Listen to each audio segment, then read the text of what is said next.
आप देख रहे हैं मुकाबला। धारा 370 के निष्क्रिय किए जाने के बाद से गृहमंत्री अमित शाह का यह पहला जम्मू कश्मीर का दौरा है। 3 दिन की यात्रा पर वहां पर हैं। सर्विस कमांड की बैठक कर चुके हैं, लोगों से बातचीत कर रहे हैं और पूरे माहौल को समझने के साथ साथ तमाम उपाय भी सुझा रहे हैं। लेकिन विपक्षी विरोध करने का कोई मौका छोड़ नहीं रहे और पाकिस्तान में खलबली मची हुई है। इन तमाम मुद्दों पर चर्चा करने के लिए संजू वर्मा जी, आलोक शर्मा जी, इरफान हाफिज लोन साहब और अमित रैना जी इस फिलहाल हमारे साथ हैं। कुछ ही देर में वकार भाटी साहब भी हमारे साथ जुड़ेंगे। संजू वर्मा जी, अभी मैं पढ़ रहा था, तमाम लोग अमित शाह जी की यात्रा को लेकर उत्साहित भी हैं, लेकिन विपक्ष एक अलग नजरिए से इसे देख रहा है।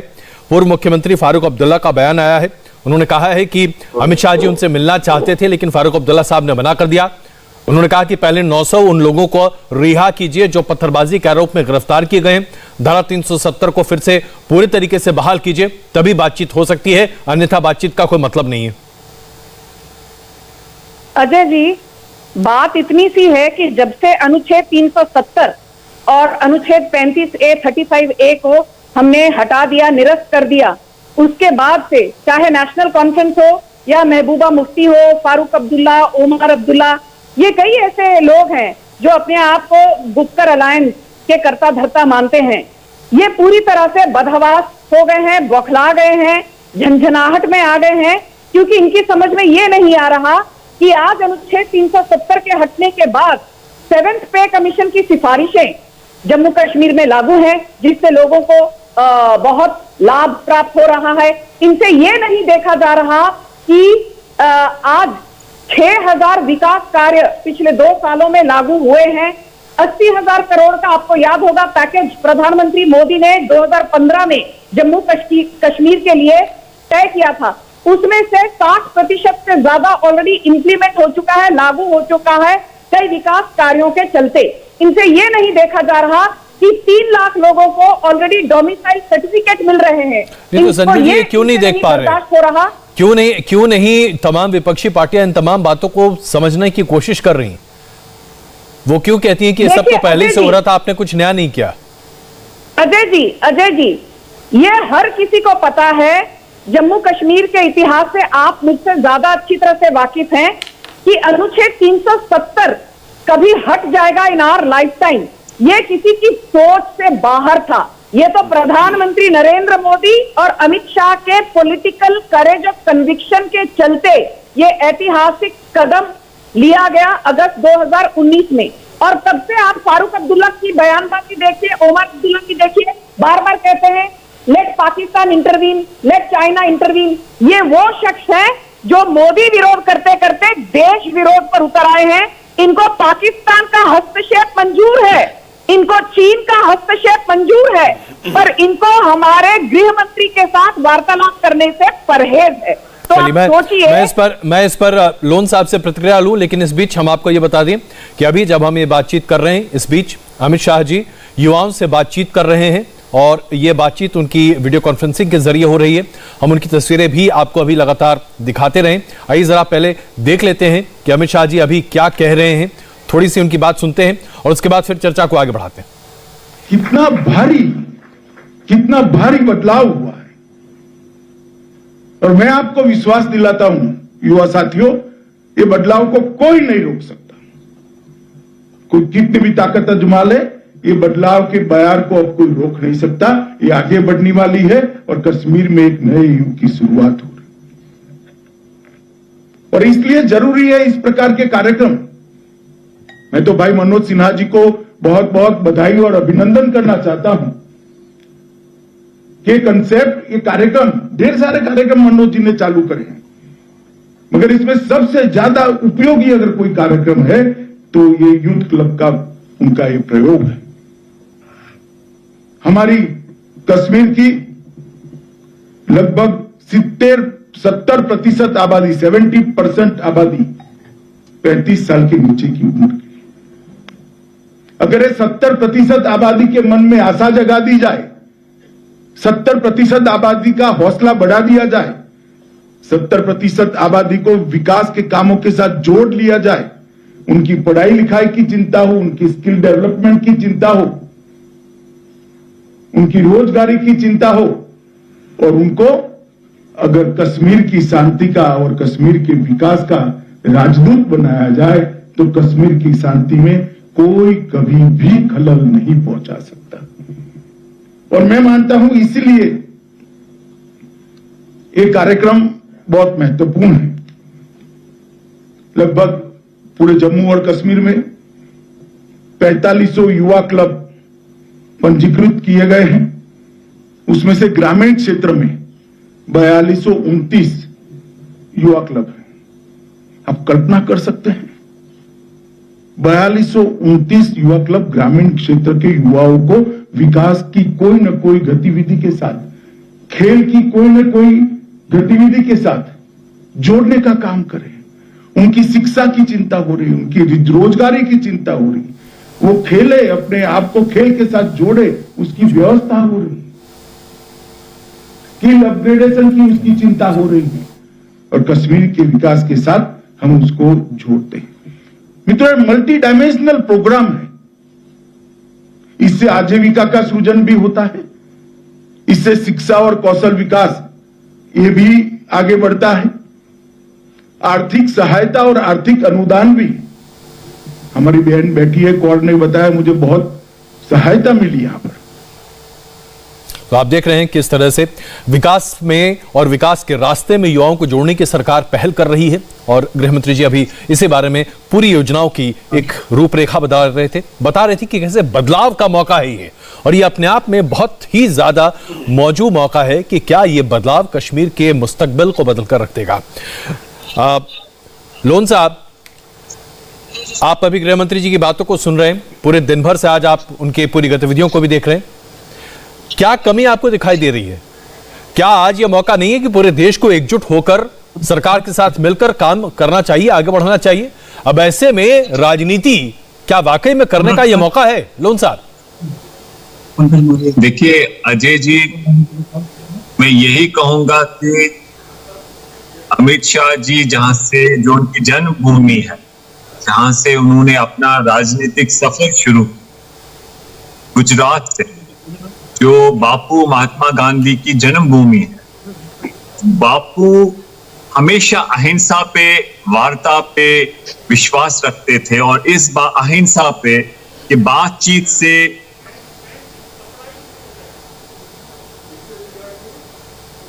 लोन साहब आपकी आवाज कट गई है, ऐसा लग रहा है कि लोन साहब फिलहाल हमारे साथ नहीं है।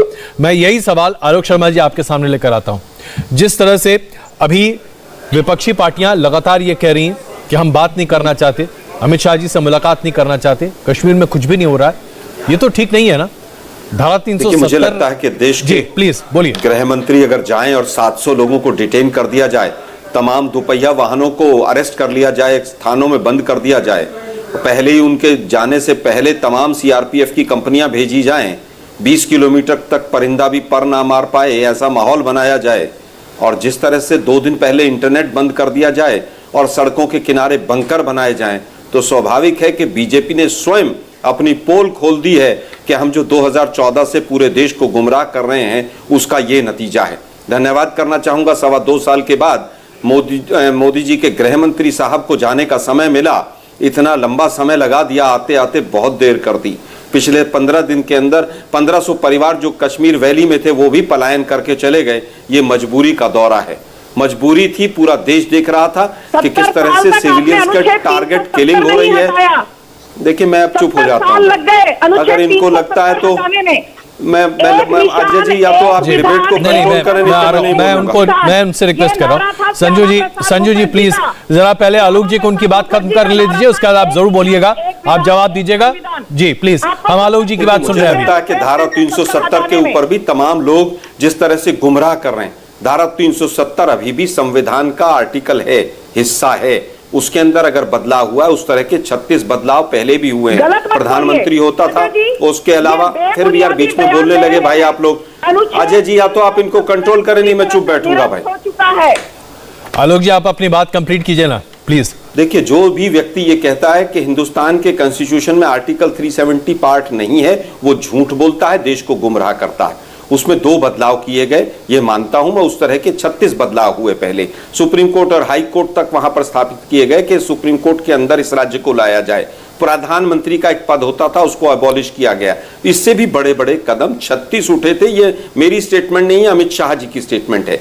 आज बात आती है कि आप जब वहां 2 साल के बाद जा रहे हैं, उसके बावजूद आप रैली जम्मू में आकर करेंगे। मैं तो सोच रहा था कि आप चुनाव की घोषणा करेंगे। 2 साल हो गए, अब तो वहां पर बिल्कुल बहुत अच्छा अमन शांति चैन हो गया होगा। आप वहां पर 7 साल में से 2.5 साल इंटरनेट बंद रहा है। आज भी अगर आप जाते हैं और 2 दिन पहले नेट बंद करना पड़ता है तो सोचना पड़ेगा। 2014 में बीजेपी आ गई, बस मैं इसका जवाब ले लेता हूं, मैं इसका जवाब लेता हूं। संजू जी, बात कहना चाहूंगा। अजय जी, अंतिम सवाल पूछना चाहूंगा मैं, प्लीज। मैं पूछना चाहूंगा स्टेटहुड कब मिलेगा? चलिए, सवाल आपने पूछ लिया, मैं आ रहा हूं। चलिए, आपने एक सवाल पूछ लिया ना, जवाब तो ले लीजिए सर। स्कूल बनाया सर, तो अभी बहुत मौका मिलेगा सवाल पूछने का। प्लीज सर, अब आपको रोकना पड़ रहा है। संजू जी जवाब दे रही हैं। संजू जी जवाब दे रही हैं। संजू जी प्लीज। अजय जी, कांग्रेस के प्रवक्ताओं ने झूठ बोलने में पीएचडी कर रखी है। जो कहते हैं अनुच्छेद 370 में तो कोई बदलाव नहीं आया, जाके थोड़ा बदलाव आया है। मैंने कहा अनुच्छेद 370 नहीं हटा है। कान खोल के सुना कर एंटायर धारा 370 नहीं है। इस देश के प्रधानमंत्री की डिग्रियों पे क्वेश्चन मार्क लगता हो, दूसरों के ऊपर उंगली नहीं उठानी चाहिए। पढ़ लिख के आया करें थोड़ा सा। धारा 370 अभी भी हिंदुस्तान का हिस्सा है और धारा 370 की वजह से ही जम्मू कश्मीर हिंदुस्तान का हिस्सा है। मेरी बारी है, मुझे बोलने दीजिए। नहीं, आप झूठा कहेंगे तो रोकना पड़ेगा आपको, क्योंकि आप अनपढ़ जैसी बात करते हैं। क्योंकि इन्होंने बहुत आरोप लगाए हैं, इन्होंने बहुत। संजू जी प्लीज अपनी बात जल्दी खत्म कीजिए, मुझे लोन साहब के पास जाना है, प्लीज। पहली बात, ये जो कहते हैं कि 2.5 साल हो गए, अभी तक चुनाव क्यों नहीं हुआ? क्यों नहीं गए? तो मैं इनको पूछना याद चाहता हूं, देश के गृह मंत्री क्यों नहीं गए 2.5 साल पर? इसका उत्तर है आप लोगों के पास। 2.5 साल में क्या हालत कर दी आप लोगों ने जम्मू कश्मीर की, और उसके बावजूद गृह मंत्री के पास डिलिमिटेशन कमीशन की सिफारिशों के बाद। अच्छा संजू जी, पहले संजू जी विपक्ष का जो सवाल है उसका पहला जवाब दीजिए। ऐसा क्यों है कि आज भी इंटरनेट बंद करना पड़ रहा है? जवाब दीजिए। अजय जी, मैं एक चीज आपको कहना चाहती हूँ, इंटरनेट कब चालू होगा और कब बंद होगा, ये होम मिनिस्ट्री का प्रेरोगेटिव है। एसपीए में अरेस्ट, ये अमित शाह जी का प्रेरोगेटिव है, मोदी सरकार का प्रेरोगेटिव है। आज अनुच्छेद 370 हटने के बाद स्टोन पेल्टिंग इंसिडेंट में 85% की गिरावट है। टेरर इंसिडेंट में 85% की गिरावट है। चलिए, मैं यहां पर अमित रायना जी को शामिल कर रहा हूं। अमित रायना जी, आज घाटी में क्या कश्मीरी पंडित अपने आप को सुरक्षित पा रहे हैं? नहीं है। देखिए, हम बिल्कुल सुरक्षित नहीं समझ रहे हैं, क्योंकि कहीं ना कहीं 89-90 की सिचुएशन रिपीट हो रही है, जहां पे कश्मीरी पंडितों को टारगेट किलिंग किया जा रहा था। मगर एक जो पॉजिटिव डिफरेंस है बिटवीन 89 और 90 का, कि ये है कि आज की जो सरकार है वो इसको एक्नॉलेज करती है और इसके खिलाफ एक्शन लेने को तैयार है। 89-90 में कांग्रेस की सरकार जो फारूक अब्दुल्ला के साथ थी, उस समय उन्होंने आंखें बंद कर ली थी। कम से कम गवर्नर रूल था। सर आलोक जी जरा सुनिए तो सही ना पहले। सर आप बोलिए, आप ये तो गलत बात है आलोक जी। आप अपनी दफा में कोई बोले तो आपको ऐतराज होता है, दूसरों की बात में आप लगातार बोलेंगे, ये तो ठीक नहीं है साहब। कम से कम इनको तो रोकिए ना। नहीं, मैं रोकूंगा, पहले बात तो कंप्लीट करने दीजिए। सरकार की नहीं, आप किसी का गला तो बंद नहीं कर सकते आलोक जी। प्लीज सर, जी आपको रिक्वेस्ट कर रहा हूं आपसे। बयानी की वजह से नहीं please sir, late somebody complete. उसके बाद आपको उसमें कुछ त्रुटि दिखती है, आप अपनी बात कीजिए, लेकिन बीच में आप किसी का गला नहीं रोक सकते। मैं क्षमा चाहता हूं। अमित राजा प्लीज कंप्लीट कीजिए। हाँ, तो जो 89-90 में कांग्रेस की सरकार थी, आलोक जी आपको बता दो, 19 जनवरी 1990 को फारूक अब्दुल्ला ने रिजाइन किया कांग्रेस की सरकार की। उसके बाद गवर्नर शासन आया। 19 जनवरी 1990 में पलायन शुरू हो चुका था।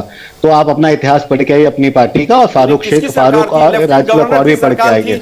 और वहां हम सिर्फ यहाँ पर रायना जी की आवाज सुन रहे हैं, मुझे आलोक जी की आवाज बंद करनी पड़ रही है। मुझे इतिहास ना सिखाएं, रायना जी मुझे इतिहास ना सिखाएं। मैं अपनी बात कंप्लीट किए रहे हैं सर। अपना दूसरा जो वेलकम चेंज आज मुझे दिख रहा है, और बहुत ही बड़ा वेलकम चेंज है, जो अर्लियर नहीं होता था, कि आज गृह मंत्री एयरपोर्ट से उतरकर सीधे एक जम्मू कश्मीर पुलिस जो शहीद हुआ है उनके घर गए, उनसे मिला और उनकी अपना शोक व्यक्त किया और उनको नौकरी दी है। जम्मू कश्मीर पुलिस जो पिछले 30 साल से जम्मू कश्मीर में आतंकवाद से लड़ रही है, उसका एक्नॉलेजमेंट बहुत ही जरूरी था। आप समझिए कि इससे पहले महबूबा मुफ्ती, फारूक अब्दुल्ला, कांग्रेस के नेता कहां जाते थे? आतंकवादियों के घर। स्टोन पेल्टर्स के घर। ये जो चेंज ऑफ नैरेटिव है, ये कितना इंपॉर्टेंट है। और मैं इनसे पूछना चाहूंगा आलोक जी से, जो जन्नव बिहारी हैं, जो अपने आप को दत्तात्रेय कौल कहते हैं, कश्मीरी पंडित कहते हैं, लखीमपुर पहुंच गए, आगरा पहुंच गए। अगर कश्मीर में कश्मीरी पंडितों का प्लान हो रहा था, 11 गैर मुसलमान मार दिए गए हैं, तो कहां थे वो? वहां पे भी पहुंच जाते। जब 370 हटा था और आतंकवादी को और गिलानियों को बंद किया, तो तब तो कश्मीर में पहुंचने की बड़ी तड़प थी। आज वो तड़प क्यों नहीं दिख रही है अपने समाज के लोगों से मिलने के लिए? चलिए, ये सवाल जवाब दे दीजिए आलोक जी, फिर मैं आगे बढ़ रहा हूं। आलोक जी, मुझे लगता है कि आज भी सवाल विपक्ष से ही पूछा जा रहा है। कितना नहीं, अरे आपसे पूछा जा रहा है कि भाई, मैं उत्तर दे रहा हूं ना जी, आप सुनिए ना अजय भाई, बोलिए ना। आज भी सवाल उत्तर जो है वो बीजेपी से ना पूछ के कांग्रेस से पूछा जा रहा है। मैंने 5 सवाल पूछे, एक का जवाब नहीं। मैं कह रहा हूं आज वहां पर अभी कश्मीरी पंडितों के शरणार्थी शिविर थे, उनमें राशन नहीं। अमित रायना जी आपसे सवाल पूछ रहे हैं, आप सवाल का जवाब सवाल में दे रहे हैं। रैना जी का पूछिए ना, बताऊंगा। बीजेपी के आदमी है वो पूरी तरह से। अच्छा चलिए, बीजेपी के आदमी है, लेकिन कश्मीरी पंडित है ना, समझ आ गई है सर। अब रैना साहब को भी समझ आ जाएगी। आलोक जी, आता हूं, अच्छा मुद्दे पर आता हूं मैं। एक मिनट बोलिए। आज मुझे केवल मैंने 5 सवाल पूछे, उनमें से एक का जवाब नहीं। कितने कश्मीरी पंडित 7 साल में वापस वहां पे स्थापित हो गए? रैना साहब, ये जो टोकनिज्म है ना, इसको चक्कर को छोड़ दीजिए। आप कहते हैं कि फारूक अब्दुल्ला बहुत बुरा आदमी है। एक मिनट सर, फारूक अब्दुल्ला उनके बेटे के साथ अटल बिहारी वाजपेयी जी ने सबसे पहले आते ही कैबिनेट में दोनों मंत्री बनाए। उसके बाद आपने क्या कहा कि वहां पर महबूबा मुफ्ती जो है वो बहुत बुरी इंसान है। उसके बाद पहली बार सरकार बनाई तो महबूबा मुफ्ती के साथ। आप लोगों का ISI जांच करने आती है और अमित शाह जी कहते हैं यही अमित शाह, यही तो ISI आई है। ये तो मास्टर स्ट्रोक हो गया है। बिना बुलाए मोदी जी पाकिस्तान में जाके बिरयानी खाते हैं। आप लोग यहाँ बैठ के मोदी नामा पढ़ते रहिए, मोदी नामा पढ़ते रहिए। जब जमीन वापस ली वो याद आया आपको? जो आज आप सवाल, हाँ बिल्कुल। अमरनाथ श्राइन बोर्ड की जमीन तो चली गई अब तो। नहीं दी किसने थी? अच्छा आलोक जी, बुनियादी सवाल का जवाब तो दीजिए ना। आलोक जी वहां के विरोध, आलोक जी आप बहुत, अब तो ले लो आलोक जी सर, सवाल तो सुनिए ना, मेरा सवाल तो सुनेंगे ना सर। नहीं 7 साल मेरा सवाल सुन लीजिए जरा। एक सवाल मैं पूछ रहा हूं आपसे, श्राइन बोर्ड की जमीन। एक सेकंड मैं आप सबके बीच में आ रहा हूं। अमित शाह जी, गृह मंत्री जी अभी एक बड़ी बात कह रहे हैं, आइए देखते हैं वो क्या कह रहे हैं। काम नरेंद्र मोदी जी ने किया है और जम्मू कश्मीर में 7 अर्थ में इतने सालों के बाद लोकतंत्र की शुरुआत करी है। देश भर में त्रिस्तरीय पंचायत की शुरुआत सालों पहले हो गई थी, मगर जम्मू कश्मीर में नहीं हुई थी। और मैं मानता हूं कि बहुत बड़ी अपॉर्चुनिटी अगर किसी को मिली है तो सबसे बड़ी अपॉर्चुनिटी हमारे युवाओं को मिली है। मुझे बताओ भला, गांव में पंच सरपंच कौन बनेगा? 5 साल के बाद आप ही बनोगे। पंच सरपंच बनोगे तो जिला पंचायत के सदस्य भी बन सकते हो, जिला पंचायत के सदस्य बन सकते हो तो फिर विधायक भी बन सकते हो, और विधायक बनते हो तो जम्मू कश्मीर के मुख्यमंत्री भी बन सकते हो और देश की संसद में भी जा सकते हो। ये अपॉर्चुनिटी पहले कुछ परिवारों तक सीमित थी। नरेंद्र मोदी जी ने एक नई शुरुआत करी है और इसको बहुत आगे बढ़ाने का काम नरेंद्र मोदी जी ने किया है। मैं मानता हूं युवाओं ने इस प्रक्रिया को जुड़ना चाहिए और ढेर सारे जो लोकतंत्र के फायदे हैं उसको लोगों तक पहुंचाने की शुरुआत करना चाहिए। भ्रष्टाचार के अंदर भी कमी हुई है। मैं आपको विश्वास के साथ कह सकता हूं, लगभग कश्मीर के हर घर में गैस पहुंचा है। किसी को 25 पैसा नहीं देना पड़ा होगा गैस की बोतल के लिए। यहां बैठे हैं जिनको सब्सिडी मिली है, वजीफे मिले हैं, जिनको लोन मिला है, जो खेलों के साथ जुड़े हैं, ऑनलाइन जुड़ सकते हो आप। कोई भ्रष्टाचार नहीं हुआ है, पारदर्शी तरीके से भर्ती हुई है। मैं आंकड़े बाद में दूंगा, मगर किसी की सिफारिश की जरूरत नहीं है। आप में मेरिट है, आपके पास मार्क है, आपके पास कौवत है, आपके पास कौशल है, तो अपॉइंटमेंट लेटर घर पे आ जाएगा। किसी की सिफारिश की जरूरत नहीं। आज विधवा सहाय का हफ्ता, विधवा सहाय सीधा विधवा के बैंक अकाउंट में पहुंचती, उसको धक्का खाने की जरूरत नहीं। किसी वृद्ध का पेंशन सीधा इसके घर में पहुंच जाता है। बच्चों का वजीफा इनके बैंक अकाउंट के अंदर पहुंच जाता है। किसी को धक्का खाने की जरूरत, कोई आपसे 5 पैसा भी नहीं मांग सकता साहब। मोदी जी किसानों को 6,000 रुपया साल का बेचते हैं, जम्मू कश्मीर के किसान को भी बेचते हैं। वहां से एक बटन दबाते हैं, 10 मिनट में आपके बैंक अकाउंट में ट्रांसफर हो जाता है। तो आपने देखा सरकार की उपलब्धिता भी बता रहे हैं। भाटी साहब, मैं आपसे जानना चाहता हूं, आज अभी जब संवाद चल रहा है गृह मंत्री जी का, सैकड़ों युवा जुड़े हुए हैं, क्या ये अपने आप में बड़ी तब्दीली नहीं है? क्या ये तब्दीली दिखाई नहीं दे रही? जी सर, बहुत बहुत बड़ी तब्दीली है सर। बीजेपी के वर्कर और कुछ बेचारे 500 की बेचारों को जरूरत है, उनका 1 दिन 2 दिन का राशन हो जाएगा, तो वो आए हैं। स्टूडेंट बिल्कुल आने चाहिए उनको भी, और अगर हजार देते तो ज्यादा आ सकते थे। अब मैं आता हूँ मुद्दे पे। अगर अमित शाह साहब अभी एक पुलिस जो कोई कांस्टेबल है उसके घर अगर जा सकते हैं, तो एक काम करना था अमित शाह साहब को, और अच्छा होता और बेहतर होता अगर परवेज अहमद के घर में भी जाते, जिसको अनंतनाग में सीआरपीएफ वालों ने मारा है। इंसान की जान गई ना। इंसान चाहे इधर का मरे चाहे उधर का मरे, अगर कोई बेगुनाह मरता है तो होम मिनिस्टर का फर्ज है कि वो दोनों के घरों में जाए। आपके लिए जिहादी शहादत है, हमारे लिए एक फौजी, हमारे लिए हमारा पुलिस वाला मार्टियर होता है, शहीद होता है। आप वो चैनल पूरा यहाँ पे जो आप जैसे लोग जो अपनी शौक मनाने के लिए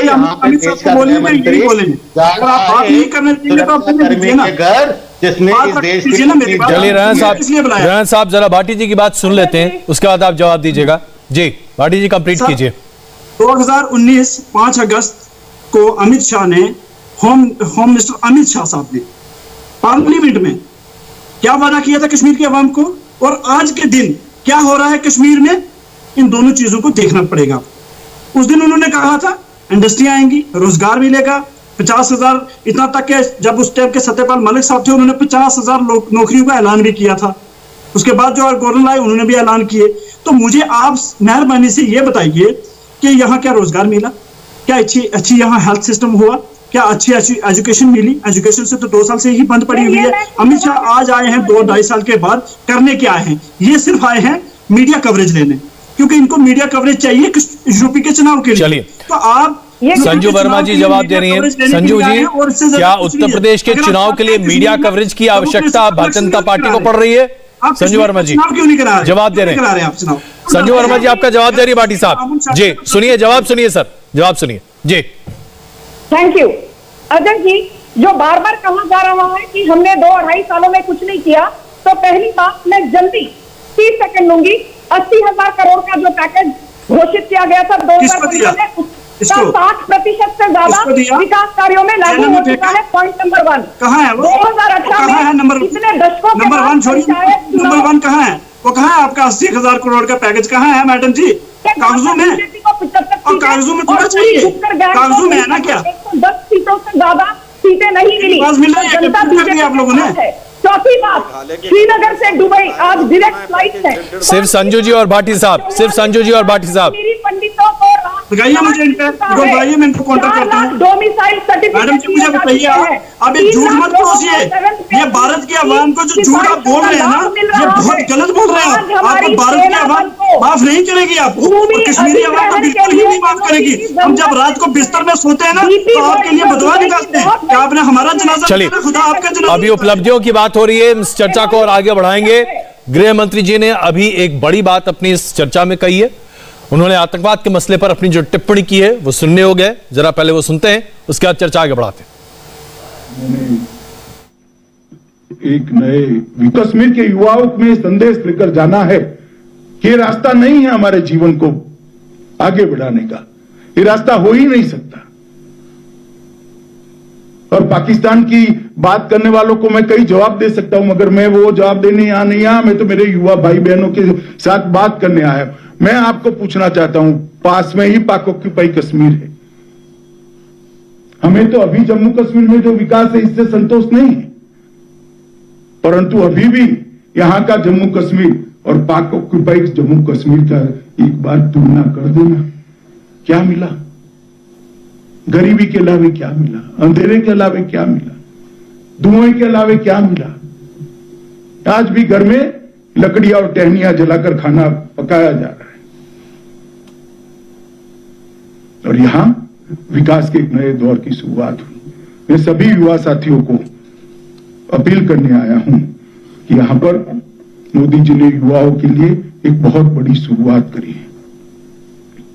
सर्विस सिलेक्शन बोर्ड द्वारा 25,000 सरकारी नौकरी ये 2 साल के। तो आपने अभी सुना गृह मंत्री जी ने क्या कहा और क्या कंपैरिजन उन्होंने सामने रखा है। लोन साहब, मैं आपके पास आ रहा हूं, आपकी आवाज पहले कट गई थी। ये बताइए कि जब गृह मंत्री जी कहते हैं कि आतंकवाद से कुछ भी हासिल नहीं हुआ जम्मू कश्मीर को, देख लीजिए तुलनात्मक है और यह बात तो दीगर है ना। पीओके की तरफ देखिए और हमारा कश्मीर देखिए, क्या ये दिखता नहीं है किसी को?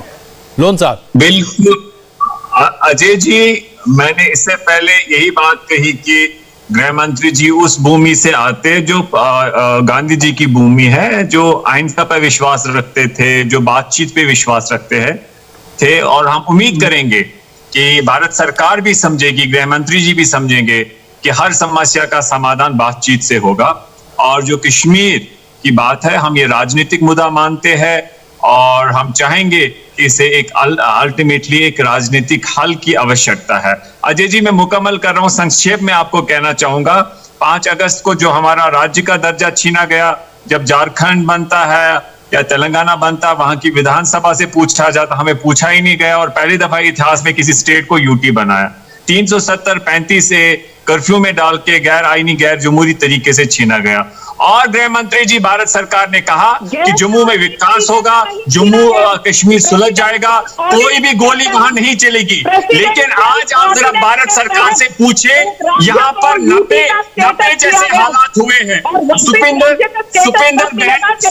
बहन अभी देखिए सिविलियंस कैसे मारे जा रहे हैं, 90 जैसे हालात है। इस पे आप भारत सरकार से पूछिए। मौजूद है के बीच में बोला अजय जी, ये मैं इतने देर इंतजार किया, इनको रोकिए इन मैडम को।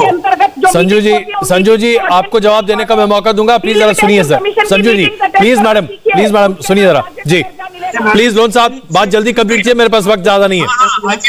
अजय जी अंतर है, पीओके और जम्मू कश्मीर में अंतर है कि उनके पास अभी भी प्रधानमंत्री उस वाले हिस्से में है, उनका अपना झंडा है, उनका अपना राष्ट्रपति है। लेकिन भारत सरकार ने क्या लोन साहब, क्या बातें कर रहे हैं लोन साहब?